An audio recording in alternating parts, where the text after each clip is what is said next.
Hi, welcome to my YouTube channel. So ಇವತ್ತು current affairs 28ರಿಂದ 28, 29, 30 ನಾವು ಡಿಸ್ಕಷನ್ ಮಾಡ್ತಾ ಹೋಗೋಣ. ಸೊ ಅದರಲ್ಲಿ ಫಸ್ಟ್ ಕ್ವಶನ್ ಬಂದು WWF world wide fund for nature ಸಂಸ್ಥೆಯನ್ನು ಯಾವ ವರ್ಷದಲ್ಲಿ ಸ್ಥಾಪಿಸಲಾಯಿತು ಅನ್ನೋದು ಕ್ವಶನ್ ಆಗಿದೆ. ಸೊ ಈ ಒಂದು WWF ಅನ್ನೋಂತಹ ಈ ಸಂಸ್ಥೆಯನ್ನು ಯಾವಾಗ ಸ್ಥಾಪನೆ ಮಾಡಿದ್ದು ಅಂತಂದರೆ 1961 ಆಗಿರುತ್ತೆ. World wide fund for nature ಅನ್ನುವಂಥದ್ದನ್ನು 1961ರಲ್ಲಿ ಸ್ಥಾಪಿಸಲಾಯಿತು. ಮೊದಲು ಇದನ್ನು ವರ್ಲ್ಡ್ ವೈಡ್ ಲೈಫ್ ಫಂಡ್ ಅಂತ ಕರಿತಾ ಇದ್ರು. ಅದಾದಮೇಲೆ ನೆಕ್ಸ್ಟ್ 1986ರಲ್ಲಿ ಹೆಸರನ್ನು ಬದಲಾಯಿಸಲಾಯಿತು. ಏನಂತ ಅಂದರೆ world wide fund for nature ಅಂತ. ಸೊ ಇಂಪಾರ್ಟೆಂಟ್ ಆಗುತ್ತೆ. Next question, United Arab Emirates ಒಪೆಕ್ನಿಂದ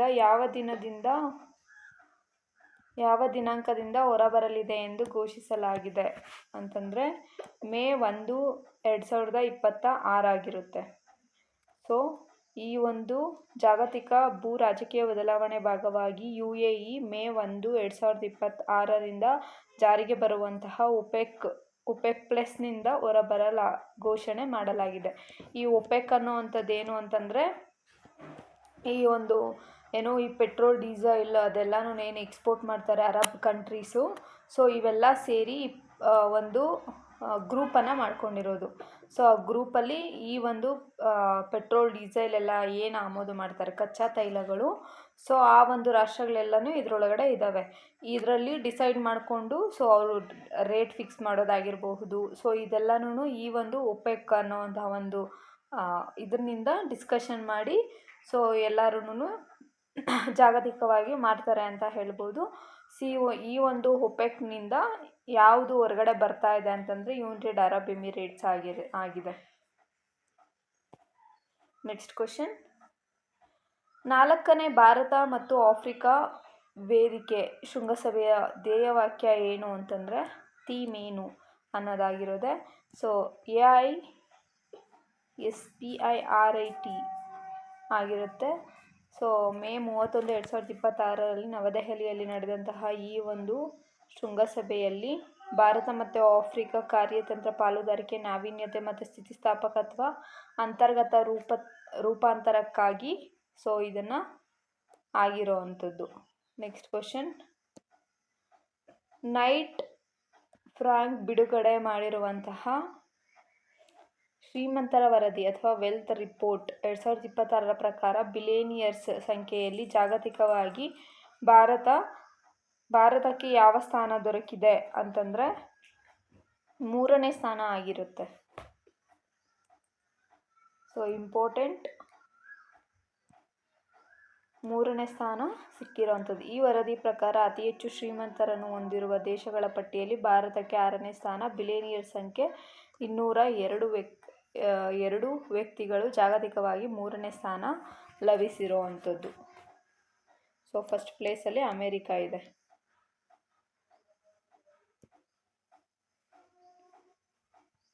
next question, mission ಮೌಸಿಮ್ ಅಡಿಯಲ್ಲಿ ಪಶ್ಚಿಮ ಘಟ್ಟಗಳ ಮೇಲೆ ನಿಗಾ ಇಡಲು ಹವಾಮಾನ ರೇಡರ್ ಅನ್ನು ಎಲ್ಲಿ ಸ್ಥಾಪಿಸಲಾಗಿದೆ ಅಂತಂದರೆ ಮಹಾಬಲೇಶ್ವರ ಆಗಿರುತ್ತೆ.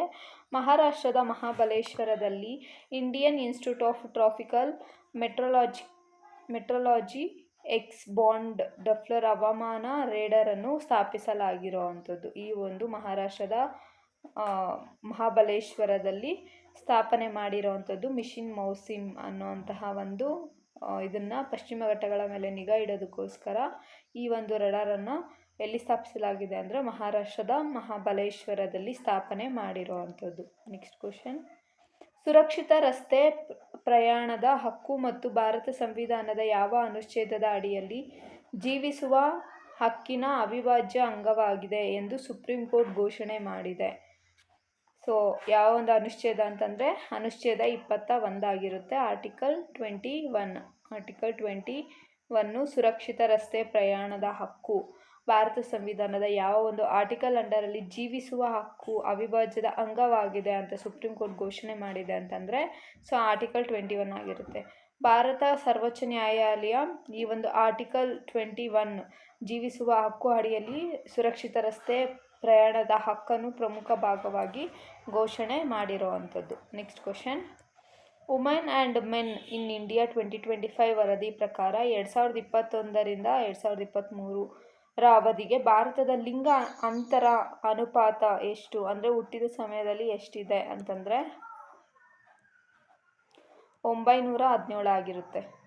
ಸೊ ಈ ಒಂದು ವರದಿ ಪ್ರಕಾರ 2025ರ ವರದಿ ಇದು. ಸೊ ಈ ವರದಿ ಪ್ರಕಾರ 2021ರಿಂದ 2023ರ ಅವಧಿಯಲ್ಲಿ ಭಾರತದ ಲಿಂಗ ಅನುಪಾತ ಎಷ್ಟು ಅಂತಂದರೆ 917 ಆಗಿರುತ್ತೆ. 1000ಕ್ಕೆ 917 ಅಂದರೆ 1000 ಪುರುಷರಿಗೆ 917 ಮಹಿಳೆಯರಿದ್ದಾರೆ. ಸೊ ನೋಡೋದಾದರೆ ಅನುಪಾತ ಅನ್ನೋದು ಕಡಿಮೆ ಆಗಿದೆ. ಸೊ MOSPI ಬಿಡುಗಡೆ ಮಾಡಿದ ಈ ವರದಿ ಪ್ರಕಾರ ಭಾರತದ ಲಿಂಗ ಅನುಪಾತ 904ರಿಂದ 917ಕ್ಕೆ ಸುಧಾರಣೆಗೊಂಡಿರುವಂಥದ್ದು. ಅಂದರೆ 2017ಗೆ ಕಂಪೇರ್ ಮಾಡಿದ್ರೆ ಇವಾಗ ಸುಧಾರಣೆ ಆಗಿರೋವಂಥದ್ದು ಲಿಂಗಾನುಪಾತದಲ್ಲಿ 2021-23ಕ್ಕೆ 917 ಸುಧಾರಣೆಗೊಂಡಿದೆ. ಫಸ್ಟು 904 ಇತ್ತು, ಬಟ್ ಇವಾಗ 917 ಇದೆ ಅಂತ ಹೇಳಿ ಈ ಒಂದು ವರದಿಯಲ್ಲಿ ತಿಳಿಸಲಾಗಿದೆ. Next question, narcotics control bureau ತನ್ನ 2026ರ ಮೊದಲ ತ್ರೈಮಾಸಿಕ ಸಭೆಯಲ್ಲಿ ಮಾದಕ ದ್ರವ್ಯಗಳ ವಿರುದ್ಧ ಎಷ್ಟು ವರ್ಷಗಳ ತೀವ್ರ ಕಾರ್ಯಾಚರಣೆ ಪ್ರತಿಜ್ಞೆ ಮಾಡಿದೆ ಅಂತಂದರೆ 3 ವರ್ಷಗಳಾಗಿರುತ್ತೆ.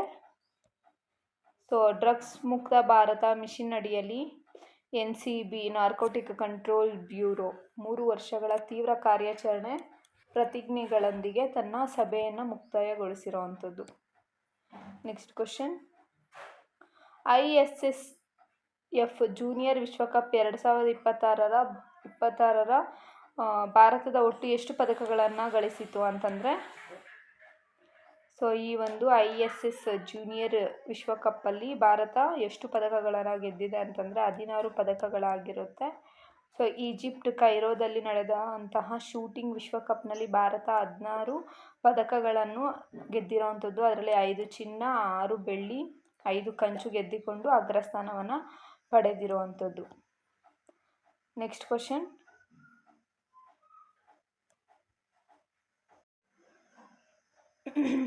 ಕ್ವಶನ್, ನವದೆಹಲಿಯಲ್ಲಿ ನಡೆಯಲಿರುವ 4ನೇ ಭಾರತ ಮತ್ತು ಆಫ್ರಿಕಾ ವೇದಿಕೆ ದಿನಾಂಕ ಯಾವುದು ಅಂತಂದರೆ ಮೇ 31ರಿಂದ 2026ರವರೆಗೆ ನವದೆಹಲಿಯಲ್ಲಿ ನಡೆಯುವಂತಹ 4ನೇ ಭಾರತ ಮತ್ತು ಆಫ್ರಿಕಾ ವೇದಿಕೆ ಶೃಂಗಸಭೆ ನಡೀತಾ ಇದೆ.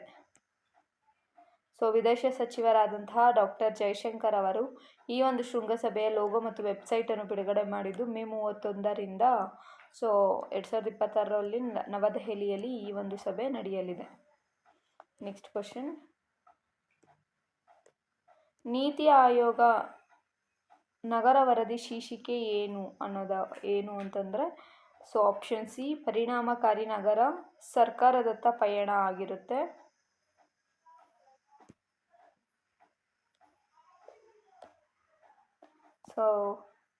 ನೀತಿ ಆಯೋಗದ ಒಂದು ವರದಿಯ ಶೀರ್ಷಿಕೆ ಏನು ಅಂತಂದರೆ ಪರಿಣಾಮಕಾರಿ ನಗರ ಸರ್ಕಾರದತ್ತ ಪಯಣ ಆಗಿರುತ್ತೆ.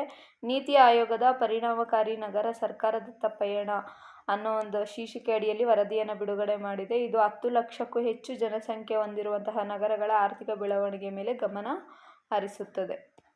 Next question, Ganga expressway ಪ್ರಮುಖ ವಿಭಾಗವನ್ನು ಉತ್ತರ ಪ್ರದೇಶದ ಯಾವ ಜಿಲ್ಲೆಯಲ್ಲಿ ಉದ್ಘಾಟಿಸಲಾಗಿದೆ ಅಂತಂದರೆ ಗಂಗಾ ಎಕ್ಸ್‌ಪ್ರೆಸ್ ವೇ ಅನ್ನೋಂತಹ ಒಂದು ಪ್ರಮುಖ ವಿಭಾಗವನ್ನು UPಯಲ್ಲಿ ಉತ್ತರ ಪ್ರದೇಶದ ಯಾವ ಒಂದು ಜಿಲ್ಲೆ ಅಂತಂದರೆ ಹರಿದೋಹಿ ಆಗಿರುತ್ತೆ. ಹರಿದೋಹಿಯಲ್ಲಿ ಪ್ರಧಾನಮಂತ್ರಿಗಳು ಉತ್ತರ ಪ್ರದೇಶದ ಒಂದು ಹರದೋಹಿಯಲ್ಲಿ ಗಂಗಾ ಎಕ್ಸ್‌ಪ್ರೆಸ್ ವೇ ಪ್ರಮುಖ ವಿಭಾಗವನ್ನು ಉದ್ಘಾಟನೆ ಮಾಡಿದ್ದಾರೆ. ಇದೊಂದು ಪ್ರಾದೇಶಿಕ ಸಂಪರ್ಕವನ್ನು ಹೆಚ್ಚಳ ಮಾಡುತ್ತೆ ಅಂತ ಹೇಳಲಾಗಿದೆ.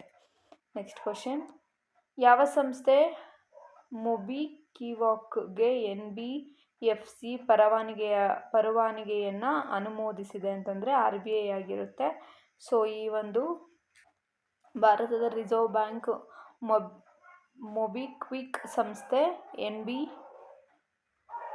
NBFC ಪರವಾನಗಿಯನ್ನು ಅನುಮೋದಿಸಿದೆ. ಇದರಿಂದ ಈ ಸಂಸ್ಥೆಯು ತನ್ನ ಸಾಲ ನೀಡುವ ವಿಭಾಗವನ್ನು ಪ್ರಾರಂಭಿಸಬಹುದಾಗಿದೆ. ನೆಕ್ಸ್ಟ್ ಕ್ವಶನ್, ಸಂವಾದ್ 2026 ಸಮಾವೇಶ CERT ಇನ್ನೊಂದಿಗೆ ಯಾವ ಸಂಸ್ಥೆ ಸಹ ಆಯೋಜಿಸಿದೆ ಅಂತಂದರೆ, ಯಾವ ಸಂಸ್ಥೆಯೊಂದಿಗೆ ಅಂದರೆ ಬಿಟ್ಸ್ ಪಿಲಾನಿ ಆಗಿರುತ್ತೆ, ಗೋವಾ. ಸೊ ಈ ಒಂದು ಸಂವಾದ್ 2026 CERT ಇನ್ ಬಿಟ್ಸ್ ಪಿಲಾನಿ ಗೋವಾದಲ್ಲಿ ಸಂಯುಕ್ತವಾಗಿ ಆಯೋಜಿಸಲಾಗಿದ್ದು, ಇದೊಂದು ಸೈಬರ್ ಭದ್ರತಾ ಆಡಿಟ್ ಕುರಿತಾದ ಸಮಾವೇಶವಾಗಿರುವಂಥದ್ದು. ನೆಕ್ಸ್ಟ್ ಕ್ವಶನ್, ಆರ್ಟಿಮಿಸ್ ಒಪ್ಪಂದ. So very important. ಆರ್ಟಿಮಿಸ್ ಒಪ್ಪಂದಕ್ಕೆ ಸಹಿ ಹಾಕಿರುವಂತಹ 63ನೇ ರಾಷ್ಟ್ರ ಯಾವುದಂದರೆ ಜೋರ್ಡಾನ್ ಆಗಿರುತ್ತೆ. ಶಾಂತಿ ಬಾಹ್ಯಾಕಾಶ ಅನ್ವೇಷಣೆಗಾಗಿ ನಾಸಾ ನೇತೃತ್ವದ ಆರ್ಟಿಮಿಸ್ ಒಪ್ಪಂದಕ್ಕೆ ಜೋರ್ಡಾನ್ 63ನೇ ರಾಷ್ಟ್ರ. ಸೊ ಒಪ್ಪಂದಕ್ಕೆ ಸಹಿ ಹಾಕಿರುವಂತಹ 63ನೇ ರಾಷ್ಟ್ರ ಆಗಿರುತ್ತೆ. ಭಾರತ ಮತ್ತು ನ್ಯೂಜಿಲೆಂಡ್ನ ಮುಕ್ತ ವ್ಯಾಪಾರ ಒಪ್ಪಂದದ ಗುರಿ ಹೂಡಿಕೆ ಎಷ್ಟು ಅಂತಂದರೆ $20 ಬಿಲಿಯನ್ ಆಗಿರುತ್ತೆ. ಕೇಂದ್ರ ಸಚಿವರಾದಂತಹ ಪಿಯೂಷ್ ಗೋಯಲ್ ಅವರು ನ್ಯೂಜಿಲೆಂಡ್ನೊಂದಿಗೆ ಮುಕ್ತ ವ್ಯಾಪಾರಕ್ಕೆ ಸಹಿ ಹಾಕಿದ್ದು $20 ಬಿಲಿಯನ್ ಹೂಡಿಕೆಯ ಗುರಿಯನ್ನು ಹೊಂದಿರುವಂಥದ್ದು.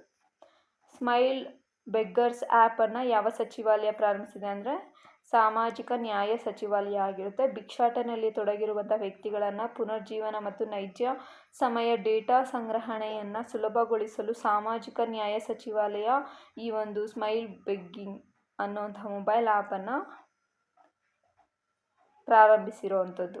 ನೆಕ್ಸ್ಟ್ ಕ್ವಶನ್, ಭಾರತದ ಮೊದಲ ಯುನೆಸ್ಕೋ ಚೇರ್ ಯಾವ ವಿಷಯಕ್ಕೆ ಸಂಬಂಧಿಸಿದೆ ಅಂತಂದರೆ ಲಿಂಗ ಸೇರ್ಪಡೆ ಮತ್ತು ಕೌಶಲ್ಯ ಅಭಿವೃದ್ಧಿ ಆಗಿರುತ್ತೆ. ಲಿಂಗ ಸೇರ್ಪಡೆ ಮತ್ತು ಕೌಶಲ್ಯ ಅಭಿವೃದ್ಧಿ ಕುರಿತಾದ ಭಾರತದ ಮೊದಲ ಯುನೆಸ್ಕೋ ಚೇರ್ ಅನ್ನು ಕೇಂದ್ರ ಸಚಿವ ಜಯಂತ್ ಚೌಧರಿ ಅವರು ಉದ್ಘಾಟಿಸಿದರು. ರೋಬೋಟಿಕ್ಸ್ ಮತ್ತು ರಕ್ಷಣೆಯಂತಹ ಕ್ಷೇತ್ರಗಳಲ್ಲಿ ಮಹಿಳೆಯರ ಭಾಗವಹಿಸುವಿಕೆಯನ್ನು ಉತ್ತೇಜಿಸುವುದು ಇದರ ಒಂದು ಉದ್ದೇಶ ಆಗಿರುವಂಥದ್ದು. ಯಾವುದು? ಭಾರತದ ಮೊದಲ ಯುನೆಸ್ಕೋ ಚೇರ್ ಅನ್ನುವಂಥ ವಿಷಯ ಯಾವುದಕ್ಕೆ ಸಂಬಂಧಿಸಿದೆ ಅಂದರೆ ಲಿಂಗ ಸೇರ್ಪಡೆ ಮತ್ತು ಕೌಶಲ್ಯ ಅಭಿವೃದ್ಧಿ, ಅಂದರೆ ಮಹಿಳೆಯರಿಗೂ ಸಹ ಇದರಲ್ಲಿ ಭಾಗವಹಿಸಿ ಮತ್ತು ಉತ್ತೇಜನ ನೀಡುವುದು ಇದರ ಪ್ರಮುಖ ಉದ್ದೇಶ ಆಗಿರುವಂಥದ್ದು. Next question, Himadri specialist chemical limited lithium ion ಬ್ಯಾಟರಿಗಳಿಗಾಗಿ ಮೊದಲ ಉತ್ಪಾದನಾ ಘಟಕ ಎಲ್ಲಿ ಪ್ರಾರಂಭಿಸಿದೆ ಅಂತಂದರೆ ಪಶ್ಚಿಮ ಬಂಗಾಳದ ಮಹಿಸ್ತ್ರಿ ಆಗಿರುತ್ತೆ.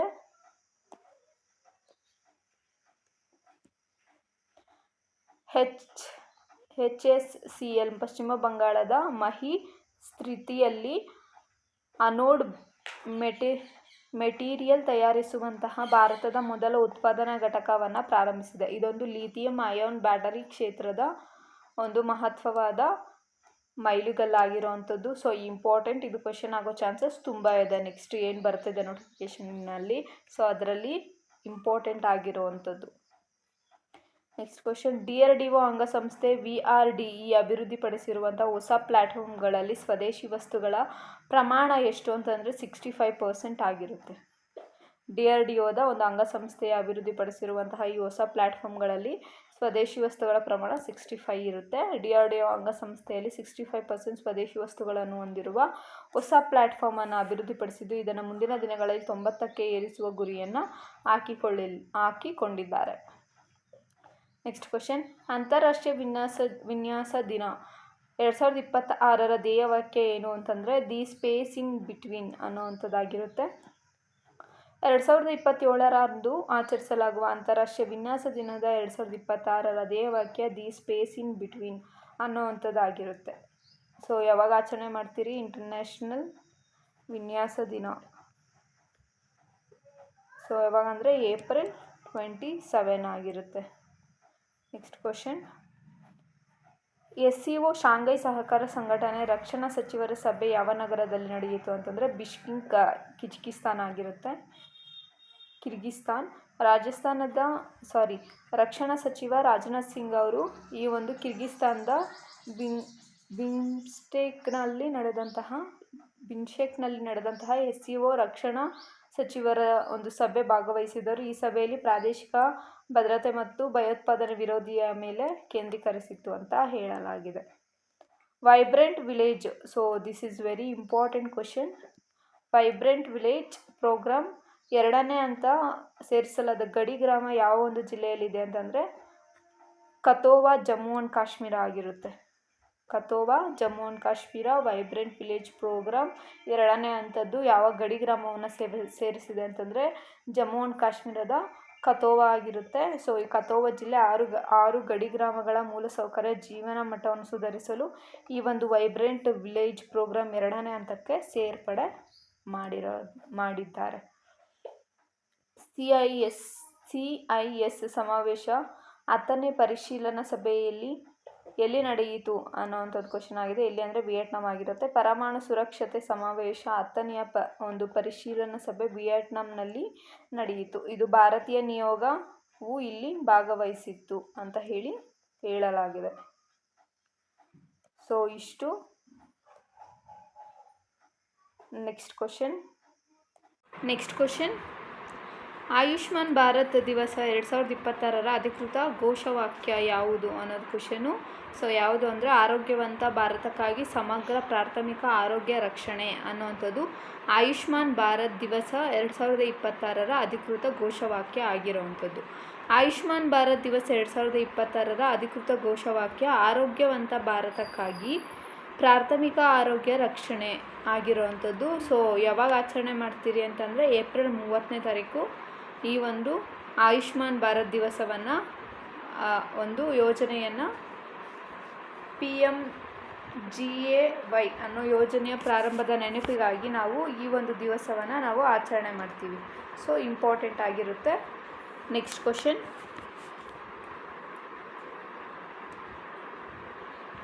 ಪಂಚಾಯತ್ ಅಭಿವೃದ್ಧಿ ಸೂಚ್ಯಂಕ 2.0 ವರದಿಯನ್ನು ಯಾವ ಒಂದು ಸಚಿವಾಲಯ ಬಿಡುಗಡೆ ಮಾಡಿದೆ ಅಂತಂದರೆ ಪಂಚಾಯತ್ ರಾಜ್ ಸಚಿವಾಲಯ ಆಗಿರುತ್ತೆ.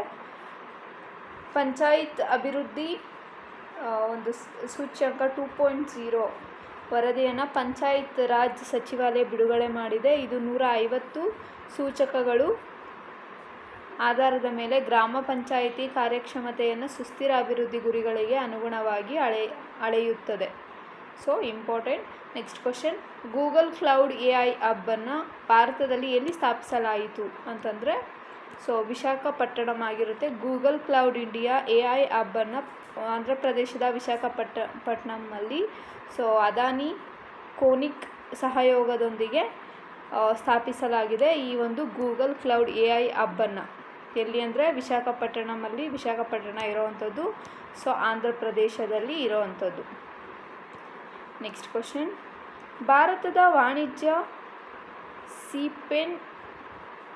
ಸಿಪೆನ್ ಸೇವೆಗಳನ್ನು ಯಾವ ಸಂಸ್ಥೆ ಪ್ರಾರಂಭಿಸಿದೆ ಅಂತಂದರೆ ಸ್ಕೈ ಆ್ಯಪ್ ಏವಿಯೇಷನ್ ಆಗಿರುತ್ತೆ. ಈ ಒಂದು ಸ್ಕೈ ಆ್ಯಪ್ ಏವಿಯೇಷನ್ನು ಲಕ್ಷದ್ವೀಪದಲ್ಲಿ ಭಾರತದ ಮೊದಲ ವಾಣಿಜ್ಯ ಸಿಪೆನ್ ಸೇವೆಗಳನ್ನು ಪ್ರಾರಂಭಿಸಿದೆ. DGCA ಅನುಮೋದನೆ ಪಡೆದುಕೊಂಡಿರುವಂಥದ್ದು. ಸೊ ಈ ಒಂದು ಇದನ್ನು ಎಲ್ಲಿ ಪ್ರಾರಂಭ ಮಾಡಿರೋದು ಅಂದರೆ ಲಕ್ಷದ್ವೀಪದಲ್ಲಿ ಮೊದಲನೇ ಬಾರಿಗೆ ಈ ವಾಣಿಜ್ಯ ಸಿಪೆನ್ ಸೇವೆಗಳನ್ನು ಪ್ರಾರಂಭಿಸಿರುವಂಥದ್ದು. Next question DPI Act 2047 for Vikas Bharat ವರದಿಯನ್ನು ಯಾವ ಸಂಸ್ಥೆ ಬಿಡುಗಡೆ ಮಾಡಿದೆ ಅಂತಂದರೆ ಸೊ ನೀತಿ ಆಯೋಗ ಆಗಿರುತ್ತೆ.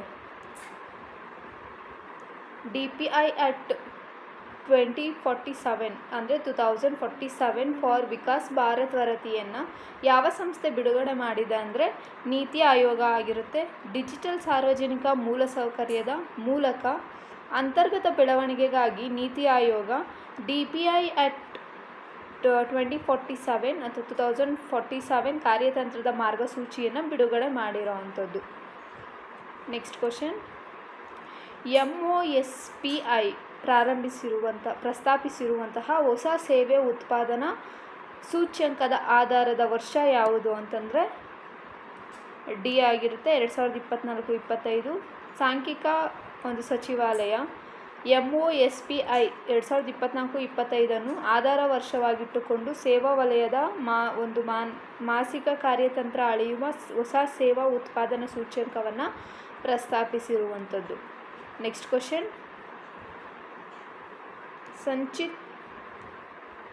ಎಚ್ಚರಿಕಾ ವ್ಯವಸ್ಥೆ ಪ್ರಮುಖ ಉದ್ದೇಶ ಏನು, ಮುಖ್ಯ ಉದ್ದೇಶ ಏನು ಅಂತಂದರೆ ಭೂ ಲಕ್ಷಿತ ವಿಪತ್ತು ಎಚ್ಚರಿಕೆ ಆಗಿರುತ್ತೆ. CDOT ಅಭಿವೃದ್ಧಿಪಡಿಸಿರುವಂತಹ ಈ ಭೂ ಲಕ್ಷಿತ ವಿಪತ್ತು ಎಚ್ಚರಿಕೆ ವ್ಯವಸ್ಥೆ ಆಗಿದ್ದು ಬಹುಭಾಷೆಯಲ್ಲಿ SMS ಅನ್ನು ರವಾನಿಸಲಾಗುವುದು ಇದರ ಮುಖಾಂತರ.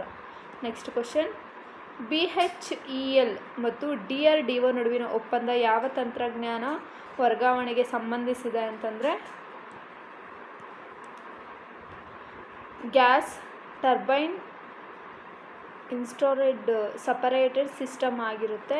ಸೊ ಈ ಒಂದು BHEL ನೌಕಾಪಡೆ ಹಡಗುಗಳ ಶಾಖದ ಗುರುತುಗಳನ್ನು ಕಡಿಮೆ ಮಾಡೋದಕ್ಕೋಸ್ಕರ DRDO NSTLನಿಂದ ಈ ಒಂದು ತಂತ್ರಜ್ಞಾನವನ್ನು ಪಡೆದುಕೊಂಡಿದೆ. ನೆಕ್ಸ್ಟ್ ಕ್ವಶನ್, ಪಂಪಿ ಪುನರ್ನಿರ್ಮಾಣಕ್ಕಾಗಿ ಬಳಸಲಾದ ಇತ್ತೀಚಿನ ತಂತ್ರಜ್ಞಾನ ಯಾವುದು ಅಂತಂದರೆ ಸೊ B ಆಗಿರುತ್ತೆ AI ಕೃತಕ ಬುದ್ಧಿಮತ್ತೆ. ಸೊ ಪಂಪಿ ಅನ್ನು ಪುನರ್ನಿರ್ಮಾಣ ಮಾಡೋದಕ್ಕೋಸ್ಕರ ಬಳಸಲಾಗಿರೋ ಇತ್ತೀಚಿನ ತಂತ್ರಜ್ಞಾನ ಯಾವುದು ಅಂದರೆ AI ಆಗಿರುತ್ತೆ. ಕ್ರಿಸ್ತಶಕ 79ರಲ್ಲಿ ಮೌಂಟ್ ವೆಸುವಿಯಸ್ ಜ್ವಾಲಾಮುಖಿ ಸ್ಫೋಟದ ಬಲಿಪಶುಗಳ ಒಂದು ಮುಖಗಳನ್ನು ಮರುನಿರ್ಮಿಸೋದಕ್ಕೋಸ್ಕರ AI ಇತ್ತೀಚೆಗೆ ಇದನ್ನು ಬಳಸಿಕೊಂಡಿರುವಂಥದ್ದು. ನೆಕ್ಸ್ಟ್ ಕ್ವಶನ್, ನೋಯಲ್ ನದಿ ಯಾವ ಪ್ರಮುಖ ನದಿಯ ಉಪನದಿಯಾಗಿದೆ? ಯಾವುದು ಅಂದರೆ ಕಾವೇರಿ ಆಗಿರುತ್ತೆ. ಸೊ ಈ ಒಂದು ನೋಯಲ್ ನದಿ ಕಾವೇರಿಯ ಉಪನದಿಯಾಗಿದ್ದು ಕೊಯಮತ್ತೂರಿನ ಇರೋಡ್ ಪ್ರದೇಶದಲ್ಲಿ ಮಾಲಿನ್ಯದಿಂದ ಕೂಡಿಕೊಂಡಿದೆ. ಇನ್ನು ಕಾವೇರಿ ನದಿ ಬಗ್ಗೆ ಒಂದು ಸ್ವಲ್ಪ ತಿಳ್ಕೊಳ್ಳೋದಾದರೆ ಸೊ ಕಾವೇರಿ ನದಿ ಬಂದು ಈ ಒಂದು ಗೋದಾವರಿ ಮತ್ತು ಕೃಷ್ಣಾ ನದಿ ಏನಿದೆ ಸೊ ಇವೆರಡರ ನಂತರ ಅತಿ ದೊಡ್ಡ ಮೂರನೇ ನದಿ ಆಗಿರೋವಂಥದ್ದು. ಸೊ ಮೂರನೇ ನದಿ ಯಾವುದು ಅಂದರೆ ಅತಿ ದೊಡ್ಡದು ಸೊ ಕಾವೇರಿ ಆಗಿರುತ್ತೆ. ಈ ಒಂದು ದಕ್ಷಿಣ ಭಾರತದಲ್ಲಿ ಫಸ್ಟು ಗೋದಾವರಿ, ಕೃಷ್ಣ ಮತ್ತು ಮೂರನೇ ಅತಿ ದೊಡ್ಡ ಒಂದು ಜಲಾನಯನ ಅಥವಾ ಅತಿ ದೊಡ್ಡ ನದಿ ಯಾವುದು ಅಂದರೆ ಸೊ ಕಾವೇರಿ ಆಗಿರುತ್ತೆ. ಕಾವೇರಿ ನದಿಯು ಎಷ್ಟು ಒಂದು ಜಲಾನಯನ ಪ್ರದೇಶವನ್ನು ಹೊಂದಿರುವಂಥದ್ದು ಅಂತಂದರೆ 81,151 ಕಿಲೋಮೀಟರ್ ಆಗಿರುತ್ತೆ. ಇನ್ನು ಇದು ಯಾವ ಒಂದು ರಾಜ್ಯಗಳಲ್ಲಿ ಅಥವಾ ಕೇಂದ್ರಾಡಳಿತ ಪ್ರದೇಶದಲ್ಲಿ ಹರಿಯುತ್ತೆ ಕಾವೇರಿ ನದಿ ಅಂತಂದರೆ ಸೊ ತಮಿಳುನಾಡು, ಕರ್ನಾಟಕ, ಕೇರಳ, ಪುದುಚೇರಿ ಆಗಿರುತ್ತೆ. ಸೊ ಇಷ್ಟು ಒಂದು 3 ರಾಜ್ಯಗಳು ಒಂದು ಕೇಂದ್ರಾಡಳಿತ ಪ್ರದೇಶದಲ್ಲಿ ಈ ಒಂದು ಕಾವೇರಿ ನದಿ ಹರಿಯುತ್ತದೆ. ಸೊ ಅದು ಬಿಟ್ಟು ಭಾರತದಲ್ಲಿ ಒಂದು ದಕ್ಷಿಣ ಭಾರತದಲ್ಲಿಯೇ ಒಂದು ಮೂರನೇ ಲಾರ್ಜೆಸ್ಟ್ ಒಂದು ನದಿ ಯಾವುದು ಅಂತಂದರೆ ಸೊ ಅದು ನಮ್ಮ ಕಾವೇರಿ ನದಿ ಆಗಿರುತ್ತೆ.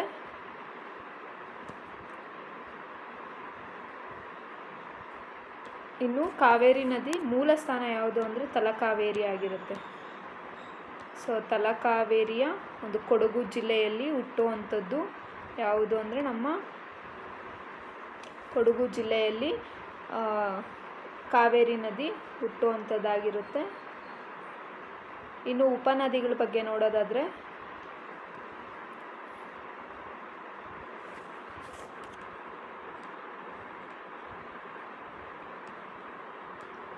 ಸೊ ಉಪನದಿಗಳು ಕಾವೇರಿ ನದಿಯ ಎಡದಂಡೆಯ ಉಪನದಿಗಳು ಯಾವುದು ಅಂತಂದರೆ ಹಾರಂಗಿ, ಹೇಮಾವತಿ,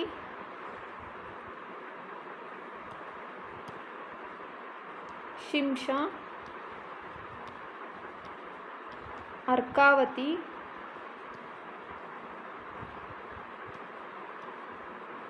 ಸರ, ಬಂಗ,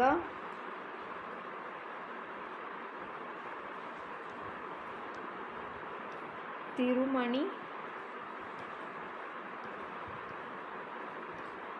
ಮುತ್ತಾರು ಆಗಿರುತ್ತೆ. ಇನ್ನು ಬಲದಂಡೆಯ ನದಿಗಳು ಯಾವುದು ಅಂತಂದರೆ ಇದು ಎಡದಂಡೆಯ ನದಿಗಳಾಗಿರುತ್ತೆ. ಸೊ ಇನ್ನು ಬಲದಂಡೆಯ ನದಿಗಳು ಯಾವುದು ಅಂದರೆ ಲಕ್ಷ್ಮಣ ತೀರ್ಥ,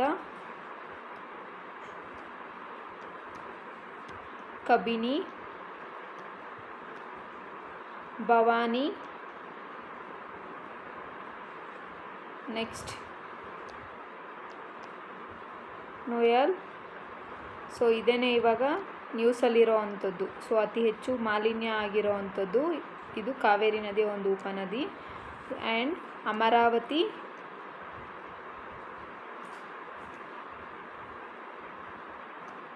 ಆಮೇಲೆ ಮೋಯಾರ್ ಆಗಿರುತ್ತೆ. ಸೊ ಇಷ್ಟು ಈ ಒಂದು ಏನು ಕಾವೇರಿ ನದಿಯ ಬಡದಂಡೆಯ ಉಪನದಿಗಳು ಮತ್ತು ಎಡದಂಡೆಯ ಉಪನದಿಗಳಾಗಿರ್ತವೆ. ಸೊ ಈ ಒಂದು ಕಾವೇರಿ ನದಿ ಎಲ್ಲಿ ಅಂತಂದರೆ ಒಂದು ತಲಕಾವೇರಿಯಾದಂತಹ ಕೊಡಗು ಜಿಲ್ಲೆಯ ತಲಕಾವೇರಿಯಲ್ಲಿ ಹುಟ್ಟುತ್ತೆ. ಇನ್ನು ನಮ್ಮ ಒಂದು ಭಾರತದಲ್ಲಿ ಅಥವಾ ದಕ್ಷಿಣ ಭಾರತದಲ್ಲಿನೇ ಗೋದಾವರಿ, ಕೃಷ್ಣ ಆದಮೇಲೆ ನಂತರ ಮೂರನೇ ಅತಿ ದೊಡ್ಡ ನದಿ ಯಾವುದು ಅಂತಂದರೆ ಕಾವೇರಿ. ಸೊ ಕಾವೇರಿ ನದಿ ಆಗಿರುತ್ತೆ. ಎಷ್ಟು ಪ್ರದೇಶ, ಜಲನಯನ ಪ್ರದೇಶ ಹೊಂದಿದೆ ಅಂದರೆ 81,155 ಕಿಲೋಮೀಟರ್ ಆಗಿರೋ ಅಂಥದ್ದು. ಇನ್ನು ಎಷ್ಟು ರಾಜ್ಯಗಳಲ್ಲಿ ಈ ನದಿ ಇದೆ ಅಂತಂದರೆ ಸೊ ತಮಿಳುನಾಡು, ಕರ್ನಾಟಕ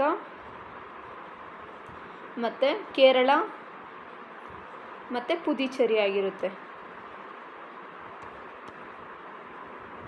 ಸೊ ಈ 3 ರಾಜ್ಯಗಳು ಒಂದು ಕೇಂದ್ರಾಡಳಿತ ಪ್ರದೇಶದಲ್ಲಿ ಜಲಾನಯನ ಪ್ರದೇಶವನ್ನು ಹೊಂದಿರೋ ಅಂಥದ್ದು. ಇನ್ನು ಉಪನದಿಗಳು ಬಂದು ಎಡನದಿಯ ಉಪನದಿಗಳು ಬಂದು ಕಾವೇರಿ ನದಿಯ ಹಾರಂಗಿ, ಹೇಮಾವತಿ, ಶಿಂಷಾ, ಅರ್ಕಾವತಿ, ಸರಭಂಗ, ತಿರುಮಲಿ, ಮುತ್ತೂರು. ಆ್ಯಂಡ್ ಬಲದಂಡೆಯ ಉಪನದಿಗಳು ಬಂದು ಲಕ್ಷ್ಮಣ ತೀರ್ಥ, ಕಬಿನಿ ಮತ್ತು ಭವಾನಿ, ನೋಯಲ್ ಮತ್ತು ಅಮರಾವತಿ, ಮೋಯರ್ ಆಗಿರುತ್ತೆ. ಸೊ ಇಷ್ಟೂ ಬಲದಂಡೆಯ ಉಪನದಿಗಳಾಗಿರ್ತವೆ ಈ ಒಂದು ಕಾವೇರಿ ನದಿದು. ಸೊ ತುಂಬ ಇಂಪಾರ್ಟೆಂಟ್ ಕ್ವಶನ್ ಆಗಿರುತ್ತೆ, ತುಂಬ ಇಂಪಾರ್ಟೆಂಟ್. ಸೊ ಎಡದಂಡೆಯ ಉಪನದಿಗಳು ಮತ್ತು ಬಲದಂಡೆಯ ಉಪನದಿಗಳು ಅನ್ನೋವಂಥದ್ದು ಸೊ ಇಂಪಾರ್ಟೆಂಟ್ ಆಗಿರುತ್ತೆ. ನೆಕ್ಸ್ಟ್ ಕ್ವಶನ್ ಡಿಸ್ಕಷನ್ ಮಾಡ್ತಾ ಹೋಗೋಣ. ನೆಕ್ಸ್ಟ್ ಕ್ವಶನ್, 10ನೆಯ ರಾಷ್ಟ್ರೀಯ ನಾವೀನ್ಯತೆ ಮತ್ತು ಒಳಗೊಳ್ಳುವಿಕೆಯ ಶೃಂಗಸಭೆ ಎಲ್ಲಿ ನಡೆಯಿತು ಅಂತಂದರೆ ಚಂಡೀಗಢ ಆಗಿರುತ್ತೆ. ಕೇಂದ್ರ ಆರೋಗ್ಯ ಸಚಿವರು ಚಂಡೀಗಢದಲ್ಲಿ ಸಾರ್ವಜನಿಕ ಆರೋಗ್ಯದ ಉತ್ತಮ ಪದ್ಧತಿಯ ಮೇಲೆ ಕೇಂದ್ರೀಕರಿಸಿ ಈ ಒಂದು ಶೃಂಗಸಭೆಯನ್ನು ಆಯೋಜನೆ ಮಾಡಿರೋ ಅಂಥದ್ದು. ಸೊ ನೆಕ್ಸ್ಟ್ ಕ್ವಶನ್, ಹಿಮಾಲಯದಲ್ಲಿ ಪತ್ತೆಯಾದ ಹೊಸ ಜೇಡ ಪ್ರಭೇದ ಹೆಸರೇನು ಅಂತಂದರೆ ಥೆರಿಡಿಯನ್ ಹಿಮಾಲಯನ್ ಆಗಿರುತ್ತೆ. ಸೊ ಇದು ಪಶ್ಚಿಮ ಹಿಮಾಲಯದ ನಗುಮುಖದ ಜೇಡ ಎಂದು ಕರೆಯಲ್ಪಡುವ ಈ ಒಂದು ಹೊಸ ಪ್ರಭೇದದ ಥೆರಿಡಿಯನ್ ಹಿಮಾಲಯನ್ ಎಂದು ಗುರುತಿಸಲಾಗಿರುವಂಥದ್ದು. ನೆಕ್ಸ್ಟ್ ಕ್ವಶನ್, ವಿಶ್ವ ಲಸಿಕಾ ಸಪ್ತಾಹ 2026ರ ಘೋಷವಾಕ್ಯ ಏನು ಅಂತಂದರೆ so be for every generation vaccination works ಅನ್ನೋವಂಥದ್ದು. 2026 ಏಪ್ರಿಲ್ 24ರಿಂದ 30ರವರೆಗೆ ವಿಶ್ವ ಲಸಿಕಾ ಸಪ್ತಾಹದ ಘೋಷವಾಕ್ಯ for every generation vaccination work ಅನ್ನೋವಂಥದ್ದು ಥೀಮ್ ಆಗಿರುತ್ತೆ. ನೆಕ್ಸ್ಟ್ ಕ್ವಶನ್, ಭಾರತ ಮತ್ತು ಇಟಲಿ ದ್ವಿಪಕ್ಷೀಯ ಮಿಲಿಟರಿ ಸಹಕಾರ ಯೋಜನೆ ಯಾವ ವರ್ಷಕ್ಕೆ ಅನ್ವಯಿಸುತ್ತದೆ ಅಂತಂದರೆ 2026-27 ಆಗಿರುತ್ತೆ. ರಕ್ಷಣಾ ಸಚಿವರಾದಂತಹ ರಾಜನಾಥ್ ಸಿಂಗ್, ಇಟಲಿ ರಕ್ಷಣಾ ಸಚಿವರು ಸೇರಿ 2026-27ನೆಯ ದ್ವಿಪಕ್ಷೀಯ ಮಿಲಿಟರಿ ಸಹಕಾರ ಯೋಜನೆಯನ್ನು ವಿನಿಮಯ ಮಾಡಿಕೊಂಡಿದ್ದಾರೆ. ನೆಕ್ಸ್ಟ್ ಕ್ವಶನ್,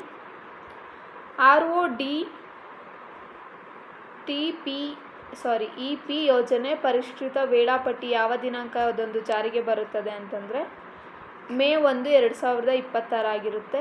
ರಫ್ತುಗಳ ಉತ್ಪನ್ನಗಳ ಮೇಲಿನ ಸುಂಕ ಮತ್ತು ತೆರಿಗೆಯ ಮನ್ನಾ ಯೋಜನೆಯ ಪರಿಷ್ಕೃತ ವೇಳಾಪಟ್ಟಿ ಮೇ 1ರಿಂದ ಜಾರಿಗೆ ಬರಲಿದೆ ಅಂತ ಹೇಳಿದ್ದಾರೆ.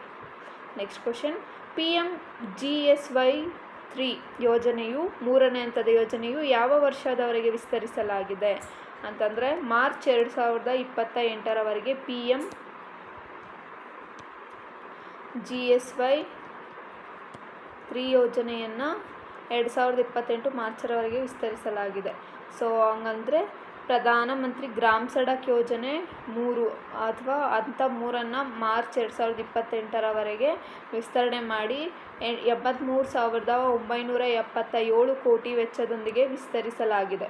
ನೆಕ್ಸ್ಟ್ ಕ್ವಶನ್, 2026ರ ಏಪ್ರಿಲ್ ಮೊದಲ 3 ವಾರಗಳಲ್ಲಿ ಭಾರತ ಒಟ್ಟು ರಫ್ತು ಎಷ್ಟು ಶೇಕಡಾವಾರು ಹೆಚ್ಚಳ ಆಗಿರೋವಂಥದ್ದು ಅಂತಂದರೆ 20% ಆಗಿರುತ್ತೆ. ಸೊ 2026 ಏಪ್ರಿಲ್ನ ಮೊದಲ 3 ವಾರಗಳಲ್ಲಿ 20%ರಷ್ಟು ಒಂದು ರಫ್ತು ಹೆಚ್ಚಾಗಿದೆ ಅಂತ ಹೇಳಿದ್ದಾರೆ. ಯಾರು ಅಂದರೆ ವಾಣಿಜ್ಯ ಸಚಿವಾಲಯದ ವರದಿ ಪ್ರಕಾರ ಇದನ್ನು ಹೇಳಿರೋ ಅಂಥದ್ದು. ಈ 3 ವಾರಗಳಲ್ಲಿ 20% ನಮ್ಮದು ರಫ್ತು ಹೆಚ್ಚಾಗಿದೆ ಅಂತೇಳಿ ವಾಣಿಜ್ಯ ಸಚಿವಾಲಯ ಹೇಳಿರೋ ಅಂಥದ್ದು. Next question, Ayushman Bharat PMJAY ಯೋಜನೆ ಅಡಿಯಲ್ಲಿ 70+ ವಯೋಮಿತಿಯ ಅಂದರೆ 70+ ವಯೋಮಿತಿಯ ಹಿರಿಯ ನಾಗರಿಕರಿಗೆ ಎಷ್ಟು ಲಕ್ಷ ರೂಪಾಯಿ ವಿಮಾ ಕವರೇಜ್ ನೀಡಲಾಗುತ್ತಿದೆ ಅಂತಂದರೆ 5 ಲಕ್ಷ ಆಗಿರುತ್ತೆ. 2026 ಆಚರಣೆ ವಿಶೇಷತೆ ಎಂದರೆ ಸುಮಾರು 6 ಕೋಟಿ ಹಿರಿಯ ನಾಗರಿಕರು ಅಂದರೆ 70+ ಆಗಿರ್ತಾರಲ್ಲ ಏಜು, ಸೊ ಅವರಿಗೆ 5 ಲಕ್ಷದ ಉಚಿತ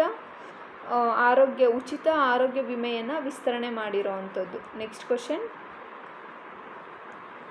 IFCOIOR ಅಂದರೆ information fiction centre Indian ocean region ಎಲ್ಲಿದೆ ಅಂತಂದರೆ ಗುರುಗ್ರಾಮ ಆಗಿರುತ್ತೆ. ಸಮುದ್ರದ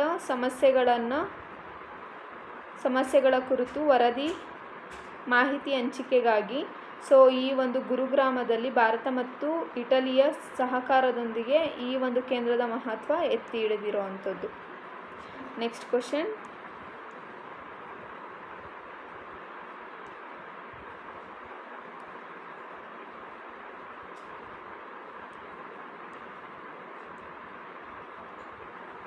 ಸಂಚಿತ ಎಚ್ಚರಿಕೆ ವ್ಯವಸ್ಥೆಯನ್ನು ಅಭಿವೃದ್ಧಿಪಡಿಸಿದ ಸಂಸ್ಥೆ ಯಾವುದು ಅಂತಂದರೆ ಸೆಂಟ್ರಲ್ ಫಾರ್ ಡೆವಲಪ್ಮೆಂಟ್ ಫಾರ್ ಟೆಲಿಮೇಷನ್ ಅನ್ನು ಅಭಿವೃದ್ಧಿಪಡಿಸಿರೋ ಅಂಥದ್ದು. ಸೊ ಇದು ಒಂದು ದುರಂತದ ಎಚ್ಚರಿಕೆಗಾಗಿ ಬಹುಭಾಷೆಗಳಲ್ಲಿ SMS ಕಳಿಸಲಾಗುತ್ತದೆ. ಸೊ ಇದು COD ಅನ್ನೋ ಅಂಥದ್ದು. ಸೊ ಇದೊಂದು ಏನಿವಾಗ ದುರಂತದ ಎಚ್ಚರಿಕೆಗಳು ಎಲ್ಲಾದರೂ ಏನಾದರೂ ಆಗಂಗಿದ್ರೆ ಮತ್ತು ಹವಾಮಾನಕ್ಕೆ ಸಂಬಂಧಿಸಿದಂಗೆ ಏನಾದರೂ ಪ್ರಾಬ್ಲಮ್ ಆಯಿತು ಅಂತಂದರೆ ಸೊ ಅದ್ರ ಬಗ್ಗೆ ಎಚ್ಚರಿಕೆಯನ್ನು ಕಳಿಸುತ್ತಂತೆ, ಈ SMS ಮೂಲಕ ಕಳಿಸುವಂಥದ್ದು ಆಗಿರುತ್ತೆ. ಸೊ ಇಷ್ಟು 28ರಿಂದ 29 ಮತ್ತು 30 ಕರೆಂಟ್ ಅಫೇರ್ಸ್ ಆಗಿರುತ್ತೆ. So very important. ಇನ್ನೊಂದು 20 ಡೇಸ್ ಆರ್ 1 ಮಂತಲ್ಲಿ ನೋಟಿಫಿಕೇಷನ್ ಆಗೋ ಚಾನ್ಸಸ್ ತುಂಬ ಇದ್ದಾವೆ. ಸೊ ಯಾರ್ಯಾರು ಪ್ರಿಪ್ರೇಷನ್ ಮಾಡ್ತಿದ್ದೀರಿ ಚೆನ್ನಾಗಿ ಪ್ರಿಪ್ರೇಷನ್ ಮಾಡಿ ಆ್ಯಂಡ್ ಚೆನ್ನಾಗಿ ಓದಿ. Thank you for watching. Bye.